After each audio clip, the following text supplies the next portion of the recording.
Howdy folks, Keywii here, and welcome back to Steins Gate, a safe space in which we awesome where we are just, well, we're just staking out this locker. I don't know what a shoe locker does, just as a thing that exists. Like at the pool, you know, you want your clothes in a good place, so you put them in a shoe locker. I don't know why it would exist otherwise. Especially out in the city somewhere, you know? It doesn't make any sense to me. Anyway, instead of answering, Moeka looks away. I look inside. Whoa, milk and bean buns. Exactly what you need on a stakeout. There's enough for two. You bought this for me? Brought this for me? Moeka nods. Very well, you may join the stakeout. Hang on. I'm going to lower the game volume. There we go, that should be a little better. Just a little better. You know, not too much. Very well, you may join the stakeout. And now we can take turns watching. We'll also look less suspicious to passerby.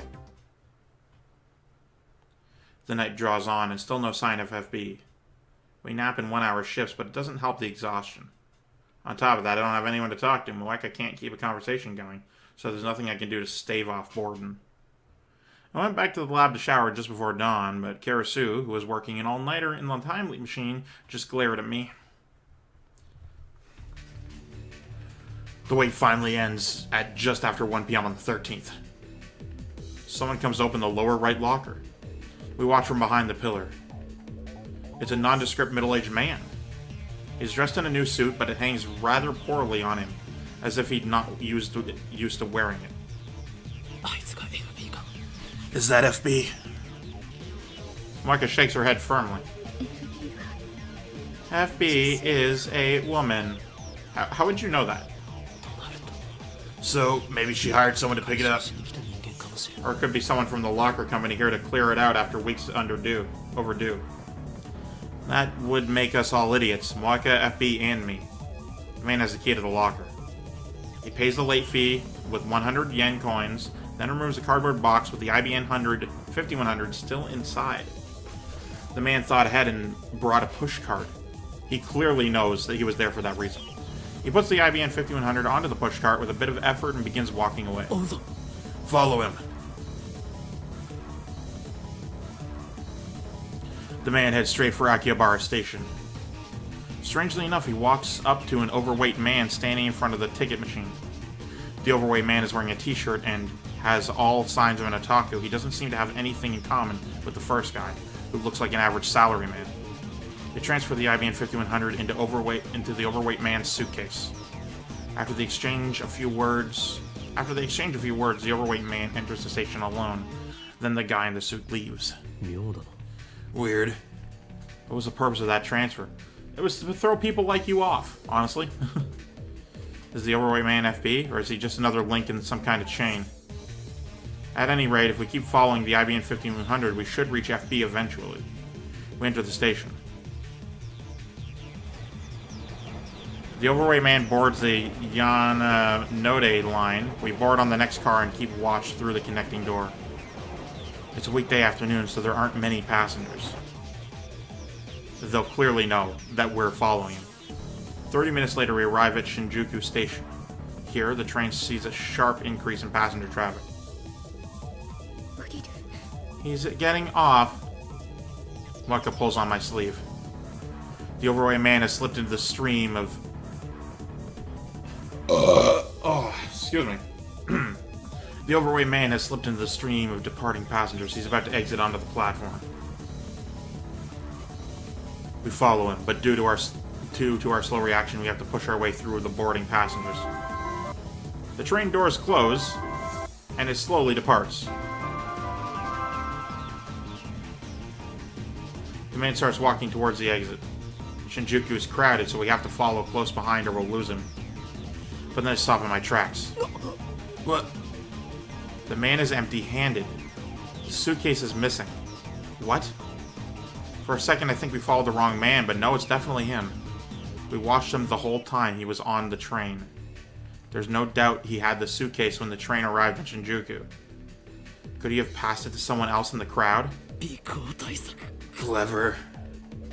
They know how to lose a trail. Oh, you're just going back like an hour? Alright. I return to the lab and leap an hour back. I find myself inside the train. I know it's bad manners to use my phone on the train, but this is an emergency. According to the train's display, we're about to leave Otsuka for Ikebukuro, 3 stops to Shinjuku. Waka is next to me, acting inconspicuous. I peek at the overweight man in the next car. They'll make their move at Shinjuku. That guy's gonna get off, but he actually hands the package to someone else. He got us good just now. Just now? Doesn't look like Moeka's caught on yet. I just time leaped from an hour in the future. Time leaped? Moeka's eyes widen. The train arrives at Shinjuku on schedule. Just to make sure, I'll have Moeka follow the man when he gets off. Before the doors open, I stealthily move to his car. He still has a suitcase with the IBN 5100. Now arriving at Shinjuku. The doors open and passengers spew out. The overweight man leaves too, just like last time. However, I knew it. He leaves the suitcase on the train. And now passengers from Shinjuku board. Someone walks up to the abandoned suitcase. It's a woman in her 30s pushing a baby stroller. There's no baby. The woman casually loads the suitcase into her stroller and sits down, which everyone watching considers weird. After witnessing the scene, I return to the neighboring car. I need to be careful. These guys are serious about avoiding pursuit. The train starts moving. I contact Moeka so we can regroup later. After that incident, the package swaps carriers like a hot potato, snaking around the tracks that run through Tokyo like a web. Whenever they give me the slip, I time leap and resume the chase. Finally, the courier and package get aboard the Hibiya line and return to Akihabara Station, where it all began. I recognize the last courier. He's one of the men who raided the lab with Moeka. Dark-skinned, crew-cut, the one who hit me with his gun. The man easily carries the 25-kilo package out of the station. We follow. Yeah, that's a lot, by the way. Not to, like, take us out of the scene, but it's quiet, and, you know, I can talk. A plastic bottle of water, like the ones you buy 24-pack at the convenience store or whatever, or at the grocery store. One of those weighs roughly 1 kilogram. Now, I, for no reason whatsoever, carried. Hang on, my headphones are dying.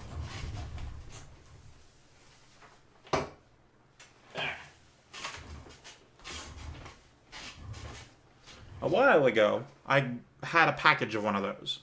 I don't know why, but I decided to carry it on my back, like in my backpack. I don't remember the context or how I got here, but I was at my sister's place. I had 24 bottles of water. Well, 22 because we both drank one because we were doing a thing.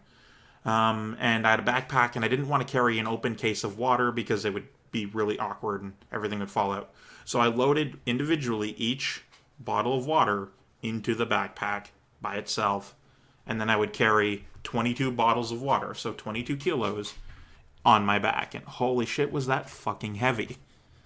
So yeah, 25 kilograms, that's a lot. A car honks its horn. Waka and I immediately hide. Peering out from cover, I see a white flatbed parked in the front of the station. A muscular man hops out of the driver's seat. What?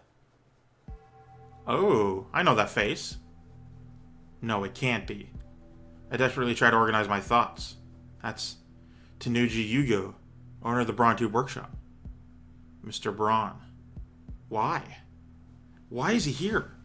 Does this mean he's connected to FB, to the Rounders? Was the Braun Tube Workshop just a front for CERN? Is that how he could afford to keep it open? What's going on here?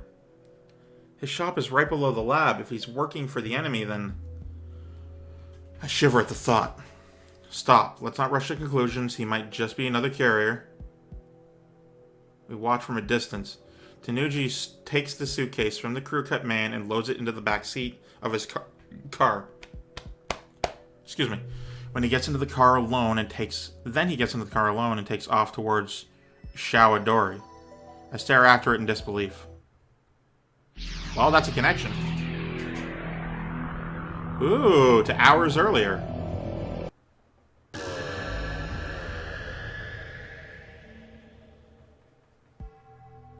My time leaves several hours to before the first man arrived at the coin locker. Then I explain the situation to Moeka. My plan is to get ahead of the package. After killing some time at Starbucks, we rent a car. I don't have a license, so Moeka's driving. We go to the street in front of the roundabout, facing Shawadori, the park near Yodobashi camera, and park near. Now we wait. Nervous? You look terrified. How long have you been driving? First time. What? This is your first time? Oh, come on. Just don't crash. I was surprised Moeka had a license in the first place. Apparently FB told her it would come in handy for her rounder work. I have Moeka wait in the car while I keep a lookout on the roundabout. The white station wagon's already stopped there. From this distance, I can clearly see Tanuji in the driver's seat. I almost made that mistake that people who aren't familiar with English do. So, to summarize somewhat, Okabe has been following this package for a while, and he knows the direction it's taking. Now, he could have had suspicion on it. So, you know, maybe they could see that he's clearly following them. But at this point, he's gone back in time, so at no point did he ever actually, he was staking out the place. And maybe the rounders noticed, but at no point did they ever see him following them. They just, if they saw at all, they saw that he was staking the place out left before the dude got there. And then is now watching from a distance where one of the stops on the journey is. So that's a thing. Nobody else is riding. The crew cut guy should arrive just after 5 p.m. As expected, the crew cut man arrives right on time, effortlessly dragging the suitcase behind him. Feels weird seeing the exact same scene from a different angle. It would, yeah, honestly. I'd be down for that, but that'd be so weird. I hurry back to the car where Moeka's waiting. He's coming. The station wagon rolls past us. It takes a left turn at Shawadori intersection towards Okachimachi. Moeka smoothly sets the car in motion. Finally, we arrive at Tanuji's house in Okachimachi. This is the house where Suzuha lived. Her rusty old mountain bike is still sitting out front. Tanuji brings the IBM 1500 inside. We stop a little further down the road and keep watch. What does this mean? Where is FB? The question is, why did he bring it inside? Is he just holding onto it, or is he FB? Does he know FB? Moeka insists that FB is a woman, so maybe it's Tanuji's wife, whom I've never met. I have Moeka show me one of FB's mails. M4, that's Moeka. M4, it's true that you're not very good with people, but I think that's just part of what makes you unique and special. Besides, you have no trouble talking to me, do you? Honestly, M4, there's nobody else who works as hard as you do. I'm very thankful for that. I'm glad you joined the Rounders, even if nobody else values you. I'll always look out for you. Feel free to email me whenever you like. Oh yes, since you're finally in Nagoya, you should try some of the local delicacies. It's not good for your health to keep eating convenience store food. Or do you not like miso, M4? In any case, a girl your age needs to eat better. I recommend the firm miso stew. Your next mission is to go to Akihabara in Tokyo, so find an apartment by next week. I deposited a special bonus in your account, so feel free to use it. Talk to you soon. Your mother, FB. Alright, well, there's a little bit to unpack in that particular email. First of all, there was a few instances of, and it was very subtle, not like overt, but there was a few instances of developing dependency. Like, there was, oh, hang on, let me show you, actually. Let's see here, since your thing... yeah, like, the comment of something you're doing isn't good for you, so do my suggestion, is showing, like, a dependency on this person. Feel free to email me whenever you like. Yeah, that's another one. Though these are sort of nice things thus far. Glad you're joining the Rounders, even if nobody else values you. Now, that's a particular comment right there. Because it's reinforcing Moeka's own depression. Saying things like that. Now, in some cases, it's okay to say things like that. But in this particular case, it's a person, like, reinforcing the negative and then immediately putting a positive spin. Not on that person, but that person's connection to you. So it's a lot of stuff like that. And there's another one earlier on. Let's see. It's true that you're not very good with people. So reinforcing. But I think that's just part of what makes you special. Immediately followed. Reinforcing immediately followed by positive reinforcement. So this person is saying you're depressed, but I say nice things to you, therefore you love me. That's essentially what I'm getting from this. She's kept a lot of mails archived like this one. M4 is my code name. FB gave it to me. Mark is a mailing machine. She sent FB nearly 10 mails a day, but FB replied to every single one. Hey, that's something. You'd have to be a saint to reply to all those emails. No wonder Moeka was so dependent on FB. So, time for another stakeout. I have Daru set up a wireless infrared camera on the telephone pole down the street. We park a couple blocks away and watch the video feed. The next day, Tanuji goes to work on his moped like usual. He returns after sunset. There's no sign of his daughter Nei or his wife. Something finally happens early Sunday morning. Just before 3 a.m., 6 people show up at Tanuji's house. It's them. It's dark, but I recognize them. They're the Rounders who raided the lab with Moeka. Moeka doesn't show much of a reaction. I thought she knew them. I asked, but she said she's never met them before. Yeah, that's because she was working on someone else's orders, Okabe. Like, get with the program. It looks like this Worldline's Moeka has been cut off completely. Were they done with her once she found an IBN 5100? Tanuji comes outside and loads the IBN 5100 into the station wagon. Then the 6 men get in and drive away. Tanuji sees them off, then goes back inside his house. What now? I'm interested in Tanuji's story, but the IBN 1500 will lead us to FB. We decide to follow the station wagon. Well, that's the thing. There's a lot of things you can do in this particular instance. Like, you could go in, talk to Tanuji. You could, like, follow the dudes. You could go into his house when he's not there and steal it. That's an option. But a lot of things require a lot of things. And you know what? That's fine. Excuse me. The pursuit ends at Narita International Airport. The 6 men, IBN 1500 in tow, board a plane headed for France. France, CERN's home country. What does this mean? What do you mean, what does that mean? Obviously, that is undeniable proof. Tanuji's wife might be FB. Since there's been no sign of FB this far, she must be an extremely cautious individual, but the evidence suggests only one possibility. On Worldline Alpha 1, Moeka's men attacked the night the time leap machine was completed. Their timing was perfect. It makes sense if you assume that Tanuji is closely linked to FB. He was right downstairs the whole time when we were discussing our plans. FB knew exactly what we were up to. But let it happen anyway, because, you know, gotta have that shit happen. Anyway, we were dancing to her tune all along.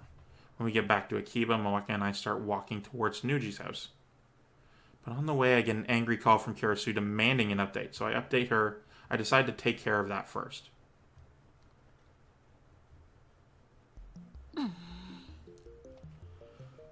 Kirisu sighs when she sees me. I thought I asked you to keep me posted. I've been busy. Busy, right. Anyway, that'll have to be for this one. Thank you guys so much for watching. Of course, from Keywii, I'm great to yourself a delightful day. Goodbye.